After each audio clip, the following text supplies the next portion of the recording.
This is Redmi Note 12 4G. এই স্মার্টফোনটি recently Bangladesh মার্কেটে launch হয়েছে। বাংলাদেশ মার্কেটে এই ফোনটির প্রাইস হলো 19,999 টাকা, প্রায় 20,000 টাকা। তো 20,000 টাকার মধ্যে এই ফোনটি কিনা উচিত কিনা সে বিষয় নিয়ে জানবো আজকে এই ভিডিওতে। তো চলুন ভিডিওটি শুরু করা যাক। তার আগে সবার কাছে রিকোয়েস্ট থাকবে চ্যানেলটিকে সাবস্ক্রাইব করে রাখুন পরবর্তী ভিডিও পাওয়ার জন্য। এই স্মার্টফোনটি দেখতে কিন্তু অনেক সুন্দর, এক হাতে ব্যবহার করার মতো ফোন তেমন একটা ভারী না। ফোনটির ওজন হলো মাত্র 183 গ্রাম। এই ফোনটিতে সাইড ফিঙ্গারপ্রিন্ট পেয়ে যাবেন। স্মার্টফোনের ডিসপ্লে সাইজ থাকবে 6.67 ইঞ্চি, যা full HD plus resolution panel. 120 hertz high refresh rate রয়েছে এই ফোনটিতে, এবং এই ফোনটির বিট হলো 64 বিট, এবং এর পিক ব্রাইটনেস হলো 1200 নিটস। 1200 নিটস থাকায় এই ফোনটি আমরা ডাইরেক্ট সানলাইট এবং ভালোভাবে দেখতে পারছি। 385 হলো এর পিপিআই।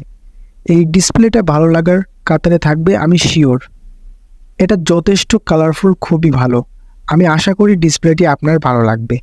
এই ফোনটির প্রসেসর রয়েছে স্ন্যাপড্রাগন 1685 6nm, সিপিইউ Adreno 1610 থাকবে। এই ফোনটির র্যামের কথা যদি আমরা বলি, এই ফোনটিতে র্যাম থাকবে 4GB অ্যান্ড মেমোরি থাকবে 128GB। ফোনটির ভার্সন হলো 13। আপনি যদি রেগুলার ফোন ইউজার হয়ে থাকেন, এই ফোনটি আপনাকে ভালোভাবে চালিয়ে নিয়ে যেতে পারবে। আপনি যদি হেভি গেমার হয়ে থাকেন তাহলে এই ফোনটি আপনার জন্য না। যদি আপনি মাঝে মধ্যে গেম প্লে করে থাকেন তাহলে কিনতে পারেন। নর্মালি আপনি যদি সারাদিন সোশ্যাল মিডিয়া ইউজ করে থাকেন তাহলে এই ফোনটি আপনার জন্য। বাট হ্যাঁ, আপনি যদি হেভি গেম প্লে করতে চান তাহলে 6GB অথবা 8GB র্যাম আপনি নিতে পারেন। আপনি যখন এই ফোনটি কিনবেন তখন এই ফোনটিতে কিছু আপনার অপ্রয়োজনীয় অ্যাপ থাকতে পারে, সেগুলোকে আনইনস্টল করে দিবেন যদি সেটা আপনার কোনো কাজে না হয়। তো এখন আসা যাক ফোনটির ক্যামেরা নিয়ে। ফোনটির প্রাইমারি ক্যামেরা থাকবে 50 MP, যারা কিন্তু আপনারা স্ক্রিনে দেখতে পাচ্ছেন। আমরা ফ্রন্ট ক্যামেরা থেকে কিন্তু এই সেলফিটা তুলছি, এবং এর সেলফি ক্যামেরা হলো 13 MP।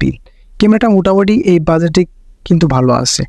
এই ফোনটির ব্যাটারি অ্যাম্পিয়ার থাকবে কিন্তু 5500 অ্যাম্পিয়ারের ব্যাটারি থাকবে, এবং ফোনটির ফাস্ট চার্জিং থাকবে 33 ওয়াট, যা ফোনটিকে অনেক ফাস্ট চার্জিং করবে।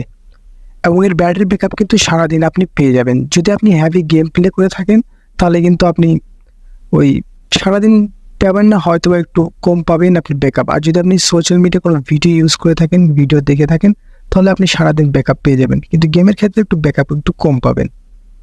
এখানে যদি এই ফোনটির স্পিকারের কথা বলি, এই ফোনে রয়েছে ওয়ান সিঙ্গেল স্পিকার, যা মোটামুটি ভালোই লাউড। কিন্তু 85 সাউন্ড দিলে ভালো সাউন্ড পাওয়া যায়, তার বেশি সাউন্ড দিলে কিছু সময় একটু নয়েজ আসে, বাট এটা কোনো ব্যাপার না। কিন্তু আমি মনে করি ডাবল স্পিকার দিলে ভালো হতো, যেহেতু রিয়েলমির অনেকগুলো মোবাইল ফোনে কম বাজেট স্পিকারগুলো ভালো দিয়ে থাকে, বাট এই ফোনটা একটু স্পিকার একটু কম কোয়ালিটি দেওয়া হয়ে গেছে। আমি মনে করি যদি স্পিকারটা যদি একটু ভালো করতো তাহলে ভালো হতো। আর এই ফোনটি আপনি মার্কেটে 3টি কালার পেয়ে যাবেন, ice blue, sunrise gold, mind green. আর এই ফোনটি কিন্তু অফিসিয়ালভাবে কিন্তু লঞ্চ হয়েছে। তো এই ছিল কিন্তু আজকে আমাদের ভিডিও। আর যারা official and unofficial mobile phone চিনতে পারেন না, তার স্ক্রিনে থাকা এই ভিডিওটি দেখে আসতে পারবেন।